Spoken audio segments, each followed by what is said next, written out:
Hi viewers, how are you? Hopefully you're all well with the blessing of God. And as you know, tomorrow we are going to celebrate 76th Independence of India. Now let's start today's Independence Day special question tag.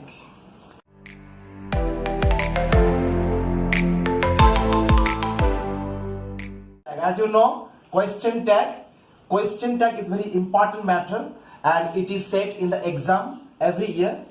So এই question tag বলতে আমরা কি বুঝি? Question tag হলো এমন একটা অংশ যেখানে আমরা কোনো কিছুতে কনফার্ম হওয়ার জন্য এই কোয়েশ্চেন ট্যাগ ইউজ করি। সাপোজ আজকে বৃষ্টি হবে, এটা আমিও জানি, তুমিও জানো, সবাই জানে, কিন্তু আমরা তবু কনফার্ম হতে চাই। সেক্ষেত্রে কি বৃষ্টি কি হবে না? Today it will rain, today it will rain, won't it? বৃষ্টি কি হবে না? তাহলে just to be confirmed about my statement আমরা কি করি? কোয়েশ্চেন ট্যাগ ব্যবহার করি। কিন্তু আজকের আলোচ্য বিষয় কোয়েশ্চেন ট্যাগ আমরা কিভাবে বাক্যে ইউজ করব, কিভাবে কোন পদ্ধতি দিয়ে আমরা এটাকে বাক্যে আনতে পারি। Let's start. প্রথম নিয়ম, কোয়েশ্চেন ট্যাগ বলতে আমরা যখন এটা প্রথম যে নিয়মটা আমরা লিখবো সেটা হচ্ছে অ্যাসার্টিভ সেন্টেন্সের কোয়েশ্চেন ট্যাগ কিভাবে করতে হয়। অ্যাসার্টিভ সেন্টেন্সের কোয়েশ্চেন ট্যাগ, এই অ্যাসার্টিভ সেন্টেন্সের কোয়েশ্চেন ট্যাগ যেভাবে করতে হয় সেটা হলো প্রথমে আমাদেরকে কি সাবজেক্ট মানে নাউন বা প্রোনাউন লিখতে হবে। এটা দিয়ে কোনো একটা বাক্য শুরু হবে, তাকে আমরা জানি অ্যাসার্টিভ সেন্টেন্স। নাউন বা প্রোনাউন দিয়ে বাক্য শুরু হবে। এখানটা আমাকে কমা দিতে হবে, কমা কমা দেওয়ার পর এই যে অংশটায় এখানটা আমাকে করতে হবে বা লিখতে হবে কোয়েশ্চেন ট্যাগ। সেখানে কি আসবে? প্রথমে একটা অক্সিলিয়ারি ভার্ব আসবে, অক্সিলিয়ারি ভার্ব। তারপরে কি দিতে হবে? এইখানটা সাবজেক্ট দিতে হবে, সাবজেক্ট, অক্সিলিয়ারি ভার্ব আর সাবজেক্ট। যদি দেখি যে এই বাক্যটা অ্যাফার্মেটিভে আছে বা হ্যাঁ বাচকে আছে, তাহলে এখানে অক্সিলিয়ারি যে ভার্বটা আমি লিখব তার সঙ্গে নট যোগ হবে, মানে এটাকে নেগেটিভ করতে হবে, কিন্তু সংকোচন করে। অর্থাৎ যদি এখানে ডু থাকে তাহলে ডোন্ট করতে হবে, ডু নট না লিখে আমাকে লিখতে হবে ডোন্ট। যদি এখানে ইজ থাকে তাহলে এখানে আমাকে লিখতে হবে ইজন্ট। যদি ইজ থাকে ইজন্ট, আর থাকে আরন্ট, সংকোচন করে আমাকে লিখতে হবে। আর এখানে যে সাবজেক্টটা আমি লিখবো সেই সাবজেক্টটা এই বাক্যের মানে অ্যাসার্টিভ সেন্টেন্সের এই বাক্যের প্রথমে যে সাবজেক্ট রয়েছে সেই অনুসারে বসবে। অবশ্যই এখানে কিন্তু প্রোনাউন হবে সাবজেক্টটি এবং শেষে একটা জিজ্ঞাসা চিহ্ন হবে।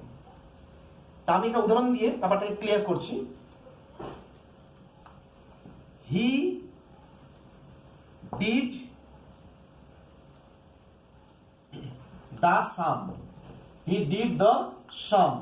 এই যে সেন্টেন্সটা লিখলাম, সে অঙ্কটি করেছিল, তাহলে এখানে কোয়েশ্চেন ট্যাগ হবে সে অঙ্কটি করেছিল। এখানে ডিড কিন্তু মেন ভার্ব, কিন্তু এর সাহায্যকারী ক্রিয়া বা অক্সিলারি ভার্ব হবে ডিড। এই ডিড নয়, এই ভেতরে একটা ডিড রয়েছে, তো এই ডিডটা আমরা এখানে কি করব? ডিডন্ট, হি আছে, ডিডন্ট হি। সে অঙ্কটি করেছিল, এখানে এটা সাহায্যকারী ক্রিয়া নয়, এটা মেন ভার্ব, কিন্তু এর যে সাহায্যকারী ক্রিয়া সেটা হচ্ছে ডিড। সেই ডিডটা আমি লিখলাম, যেহেতু এটা পাস্ট টেন্সে আছে তাই এটাকেও আমাকে পাস্ট টেন্সেই লিখতে হবে। He did the sum, didn't he. যদি বলতাম হি সলভড দ্য সাম, এখানে আমি লিখলাম solved, SOLVED, solved. He solved the sum, সে অঙ্কটি সলভ করলো। তাহলেও এখানে সাহায্যকারী ক্রিয়া ডু বা ডিড বা ডাজ, এর মধ্যে আমাকে ডিড নিতে হবে কারণ এটা পাস্ট টেন্স, তাই এখানে ডিডন্ট হি লিখতে হবে। অবশ্যই বাক্যে যদি অ্যাসার্টিভ সেন্টেন্সে যদি সাহায্যকারী ক্রিয়া থেকে থাকে তাহলে সেই সাহায্যকারী ক্রিয়াটা এখানে লিখব, তার সঙ্গে অবশ্যই N' মানে সংকোচন করে লিখতে হবে। তখনই লিখব নেগেটিভ যদি এই বাক্যটি মানে প্রথমে এই বাক্যটি যদি অ্যাফার্মেটিভ হয়। যদি এই বাক্যটি নেগেটিভ হয় তাহলে এখানে কিন্তু আমি নেগেটিভ করতে পারবো না, এটাকে আমাকে অ্যাফার্মেটিভ করতে হবে। উদাহরণ হিসেবে একটা বলতে পারি, আই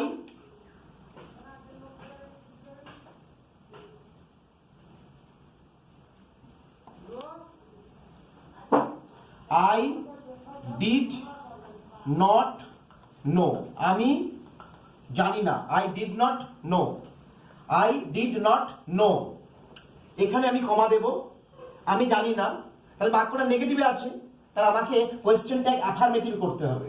সেক্ষেত্রে কি হবে, এই ডিডটা শুধু আগের দিকে আসবে, এখানটা ডিড আই, যেহেতু এই সেন্টেন্সটা নেগেটিভে আছে, আই ডিড নট নো, তাহলে এখানে কোয়েশ্চেন ট্যাগ হবে অ্যাফার্মেটিভ। সাহায্যকারী ক্রিয়া যেহেতু ডিড আছে, আমি ডিড দিলাম, কিন্তু নেগেটিভ দেব না, যেহেতু এটা নেগেটিভ সেন্টেন্স। এখানে নেগেটিভ নেই বলে আমি নেগেটিভ দিলাম, এখানে নেগেটিভ আছে বলে আমি এখানটা নেগেটিভ দিলাম না, মানে অ্যাফার্মেটিভ হবে। এই হলো অ্যাসার্টিভ সেন্টেন্সের কোয়েশ্চেন ট্যাগ করার নিয়ম। মনে রাখতে হবে, এখানে যে টেন্স থাকবে কোয়েশ্চেন ট্যাগ ঠিক সেই টেন্সে হবে। অবশ্যই সংকোচন করতে হবে, এবং সাবজেক্টটা যদি নাউনও থাকে এখানে কিন্তু সাবজেক্ট প্রোনাউনই করতে হবে। 2 নম্বর নিয়ম, সেটা হচ্ছে ইম্পারেটিভ সেন্টেন্সের কোয়েশ্চেন ট্যাগ আমরা কিভাবে করব। ইম্পারেটিভ সেন্টেন্সের কোয়েশ্চেন ট্যাগ, ইম্পারেটিভ সেন্টেন্স বলতে আমরা বুঝি যদি বাক্যটি, ইম্পারেটিভ সেন্টেন্সের কোয়েশ্চেন ট্যাগ বলতে আমরা বুঝি যদি বাক্যটি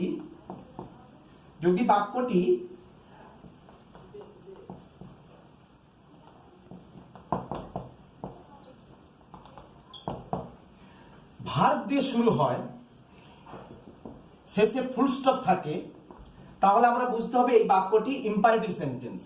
বাক্যটি যদি ভার্ব দিয়ে শুরু হয়, শেষে ফুল স্টপ থাকে, তাহলে বুঝতে হবে এটা ইম্পারেটিভ সেন্টেন্স। সেক্ষেত্রে আমরা কিভাবে করব কোয়েশ্চেন ট্যাগ? এইটা কোয়েশ্চেন ট্যাগ করা খুব সহজ। বাক্যটি শুরু হচ্ছে ভার্ব দিয়ে, শেষে ফুল স্টপ আছে, আমরা এখানে ফুল স্টপ তুলে দিয়ে কমা লিখলাম, এবং সব সময় আমরা এখানটা উইল ইউ কিংবা ওন্ট ইউ লিখব, উইল ইউ কিংবা ওন্ট ইউ লিখব। এখানে বাক্যটা অ্যাফার্মেটিভ থাকুক বা নেগেটিভ থাকুক, কোনো ম্যাটার করে না। একটা জিনিস, এখানে বাক্যটি সবসময় অ্যাফার্মেটিভেই থাকবে, এখানে বাক্যটি সবসময় অ্যাফার্মেটিভে থাকবে, তাহলে এখানে কোয়েশ্চেন ট্যাগটা আমাদের করতে হবে উইল ইউ নতুবা ওন্ট ইউ, যদি বাক্যটি অ্যাফার্মেটিভে থাকে। কিন্তু যদি এখানে বাক্যটি নেগেটিভে থাকে, নেগেটিভ বলতে ধরুন এভাবে লিখতে হয়, ডোন্ট টক, ডোন্ট টক, কথা বলো না, ডোন্ট টক, বাক্যটা নেগেটিভে আছে, তাহলে এখানে কোয়েশ্চেন ট্যাগ কিন্তু অ্যাফার্মেটিভে আসবে। সেক্ষেত্রে লিখতে হবে উইল ইউ। তাহলে প্রথমে বললাম যে ভার্ব দিয়ে শুরু হবে, শেষে ফুল স্টপ থাকলে, তাহলে এটাকে, এই যে বাক্যটা, একে আমরা বলি ইম্পারেটিভ সেন্টেন্স, এবং এই বাক্যটা যদি অ্যাফার্মেটিভ বা হ্যাঁ বাচকে থাকে, তাহলে কোয়েশ্চেন ট্যাগ অ্যাফার্মেটিভ হতে পারে, নেগেটিভ হতে পারে।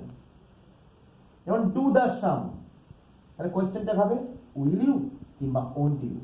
কিন্তু যদি বলি যে ডোন্ট টক, অর্থাৎ এখানে ইম্পারেটিভ সেন্টেন্সটা নেগেটিভে আছে, ইম্পারেটিভ সেন্টেন্সটা নেগেটিভে আছে, তাহলে এখানে কোয়েশ্চেন ট্যাগ সবসময় অ্যাফার্মেটিভে আসবে। Don't talk will you, don't talk will you, আমরা কিন্তু ওন্ট ইউ লিখবো না, যেহেতু নেগেটিভে আছে তাই এটা অ্যাফার্মেটিভ হবে। এখানে অ্যাফার্মেটিভে আছে, অ্যাফার্মেটিভ কিংবা নেগেটিভে হবে। ইম্পারেটিভ সেন্টেন্স দিয়ে আরো যে নিয়মগুলো রয়েছে সেগুলো হলো লেট দিয়ে, লেটের পরে যদি হার কিংবা মি কিংবা হিম এইগুলো থাকে, লেটের পরে যদি হার কিংবা মি কিংবা হিম থাকে, তারপরে ভার্ব যাই থাকুক না কেন, তাহলে কোয়েশ্চেন ট্যাগটা হবে, এইখানে যে কোয়েশ্চেন ট্যাগটা আমি লিখবো সেটা কিভাবে করতে হবে। লেট দিয়ে যদি বাক্য শুরু হয়, তারপরে যদি অবজেক্ট হিসেবে হার মি বা হিম থাকে, তাহলে এখানে কোয়েশ্চেন ট্যাগটা হবে উইল ইউ, অর্থাৎ অ্যাফার্মেটিভেই আসবে কোয়েশ্চেন ট্যাগ উইল ইউ, সবসময় লিখতে হবে উইল ইউ। যেমন let her do the job আছে, let her do the job, তাহলে সেক্ষেত্রে কোয়েশ্চেন ট্যাগ হবে, যেহেতু হার আছে, উইল ইউ। কিন্তু যদি লেটের পরে অ্যাপস্ট্রফি এস কিংবা লেট আস থাকে, লেট আস দিয়ে যদি বাক্য শুরু হয়, তাহলে কোয়েশ্চেন ট্যাগটা আমাকে করতে হবে কিভাবে, শ্যাল উই, কখনো আমরা উইল ইউ দেব না, শ্যাল উই, আমাকে শ্যাল উই লিখতে হবে। যদি লেটস বা লেটাস দিয়ে বাক্য শুরু হয়, তাহলে কোয়েশ্চেন ট্যাগ হবে শ্যাল উই। এই হলো ইম্পারেটিভ সেন্টেন্সের কোয়েশ্চেন ট্যাগ করার নিয়ম। আরো যে নিয়মগুলো আছে সেগুলো আমি ধীরে ধীরে আলোচনা করছি, আপনারা একটু ভালো করে খেয়াল করুন।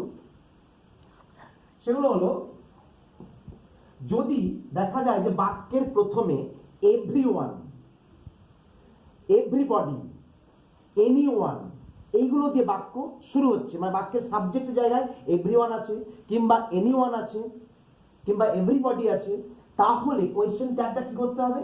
এভরিওয়ান কিংবা এনিওয়ান যদি বাক্যে থাকে দিয়ে যদি বাক্য শুরু হয়, তাহলে কোয়েশ্চেন ট্যাগটা হবে এখানে কিভাবে করতে হবে? কোয়েশ্চেন ট্যাগটা যদি বাক্যটা অ্যাফার্মেটিভে থাকে তাহলে এখানটা নেগেটিভ করতে হবে, কিন্তু সাবজেক্টের জায়গায় অবশ্যই সবসময় দে লিখতে হবে। দে, হি বা সি বা ইট লিখবো না। যেমন এভরিওয়ান নোজ মি, প্রত্যেকে আমাকে চেনে। এভরিওয়ান নোজ মি, তাহলে সেক্ষেত্রে কোয়েশ্চেন ট্যাগ হবে কি? নোজ আছে, তার মানে এখানে সাহায্যকারী ক্রিয়া ডাজ, উজ্জ আছে, তাহলে এখানটা কি আসবে? ডাজ। কিন্তু ডাজ তো হবে না, যেহেতু দে সাবজেক্টটা প্লুরাল আছে, তাই এখানে হবে ডু, ডোন্ট। যেহেতু এটা অ্যাফার্মেটিভ আছে তাই বাক্যটা নেগেটিভে করতে হবে, ডোন্ট দে। আবার বলছি এভরিওয়ান, যেহেতু লেখা আছে এভরিওয়ান বা এনিওয়ান, তাহলে এখানে এভরিওয়ান নোজ মি, প্রত্যেক আমাকে চেনে, কিন্তু কোয়েশ্চেন ট্যাগটা লিখতে হবে এখানে যেহেতু সাবজেক্টটা প্লুরালে হবে দে, তাই এখানে ভার্বটা হবে প্লুরাল ভার্ব, তাই ডাজ না লিখে ডোন্ট করতে হবে, don't. Everyone knows me, don't they, এইভাবে লিখতে হয়। কিন্তু যদি নো বডি বাক্যে প্রথমে থাকে, নো বডি বা নো ওয়ান, নো বডি বা নো ওয়ান যদি বাক্য থাকে, যেহেতু নো বডি মানেই বুঝে যাচ্ছে যে বাক্যটা নেগেটিভে আছে, তাহলে এখানে কোয়েশ্চেন ট্যাগটা অ্যাফার্মেটিভে হবে। সেক্ষেত্রে কিভাবে করতে হবে? সেক্ষেত্রে করতে হবে এখানটা ডু আসবে, ডু মানে এখানে যদি সাহায্যকারী ক্রিয়া না থাকে তাহলে ডু বা ডিড লিখতে হবে, আর যদি থেকে থাকে তাহলে সেই সাহায্যকারী ক্রিয়াটা এখানে লিখবো, কিন্তু অবশ্যই নেগেটিভ হবে না। আর এখানে দে যেমন লিখি দে লিখতে হবে। যেমন একটা উদাহরণ দিচ্ছি, nobody accepts this proposal, nobody accepts this proposal. সেক্ষেত্রে যদি আমি কোয়েশ্চেন ট্যাগ করি করতে হবে কি? Do they. যেহেতু নোবডি নেগেটিভে আছে তাই এখানে নেগেটিভ করবো না, এটা অ্যাফার্মেটিভই আসবে। এইভাবে কোয়েশ্চেন ট্যাগ হয়। আরো যে কোয়েশ্চেন ট্যাগ করার যে নিয়মগুলো সেগুলো আরেকটু আলোচনা করছি। মনে রাখতে হবে যদি বাক্যটা যদি আই অ্যাম দিয়ে শুরু, ধরুন লেখা আছে I am a teacher, I am a teacher, আমি একজন শিক্ষক, আই অ্যাম এ টিচার, সেক্ষেত্রে কোয়েশ্চেন ট্যাগটা কিন্তু আমাকে কিভাবে করতে হবে? সাহায্যকারী ক্রিয়া যেহেতু এখানটা এম, এখানে এমটা সাহায্যকারী ক্রিয়া প্লাস মেন ভার্ব, কিন্তু এম তো আছে এখানে, কিন্তু এম এর তো এমকে তো আমরা এভাবে লিখতে পারি না, এমড এভাবে লিখতে পারি না, কাজে এটা আমরা লিখবো না, আর্নড লিখবো না। কি করবো তাহলে? এখানে আমাকে লিখতে হবে aren't, aren't I, I am a teacher, question tag আসবে aren't I, am not equal to aren't, aren't I, এইভাবে করতে হয়।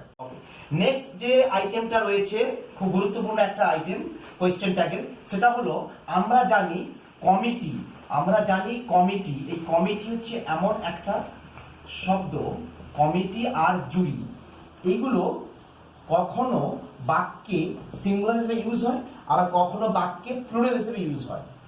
কমিটির সদস্যদের মধ্যে কিংবা জুরি বিচারক মণ্ডলীর সদস্যদের মধ্যে যদি মতৈক্য থাকে, মতৈক্য মানে মতের মিল থাকে, বা তারা যদি একটা নির্দিষ্ট সিদ্ধান্তে পৌঁছায়, তাহলে সেক্ষেত্রে যে ভার্বটা বসে সেই ভার্বটা হলো singular verb.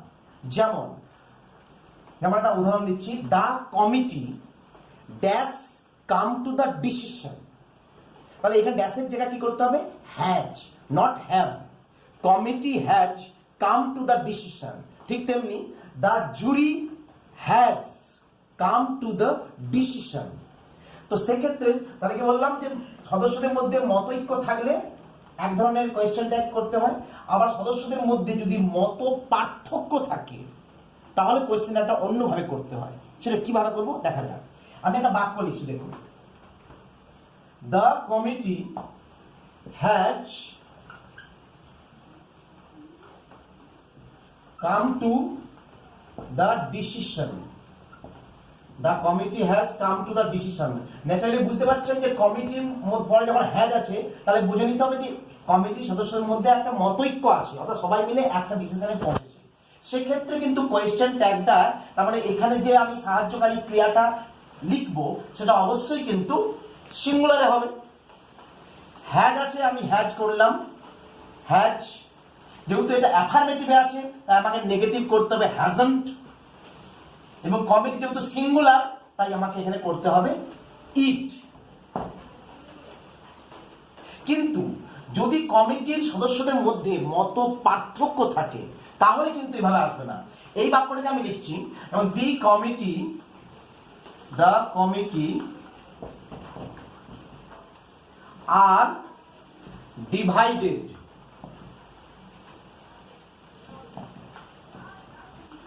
in their opinions।